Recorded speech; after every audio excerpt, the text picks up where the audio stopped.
வணக்கம் நண்பர்களே. வாழ்க்கை துணையா வர பெண்ணுகிட்ட வரதட்சணை வாங்குறது பெரும் தவறு என்று கூறும் மக்கள் திலகம். துணையா வரப்போ ஒரு பெண்ணுகிட்ட இருந்து பணத்தை வாங்கி வாழ்க்கை நடத்துற நிலைமை இந்த ஆம்பளைக்கு. நமக்கும் மேலான ஆண்டவன் என்கின்ற தலைவனுக்கு இந்த நாடே தலைவணங்கி ஆக வேண்டும் என்று கூறும் புரட்சி நடிகர். அவருக்கு மேலான ஒரு தலைவர் இருக்கிறார், ஆண்டவன். அவருடைய கட்டளைக்கு நீயும் நானும் மட்டுமல்ல, அமீர் காசிம் கான் உட்பட இந்த நானிலமே தலைவணங்கித்தான் ஆக வேண்டும். பலாத்காரம் என்பது மன்னிக்க முடியாத குற்றம். அது யார் செய்தாலும் தண்டனை அனுபவித்தே தீர வேண்டும். பலாத்காரம் என்பது மன்னிக்க முடியாத குற்றம். அதை யார் எதற்காக செய்தாலும் தண்டனை அனுபவித்தே தீர வேண்டும்.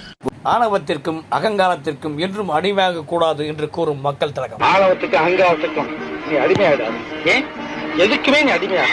மக்களோட அழிவுல நீங்க வாழ்ந்துடலாம் என்று நினைக்காதீங்க, அதுவே உங்களை அழிச்சிடும் என்று கூறும் பொன்மனச்சம். மக்களுடைய அழிவுல நீங்க வாழ்ந்துடலாம் நம்பாதீங்க, இந்த பணமே உங்களை அழிச்சிடும்.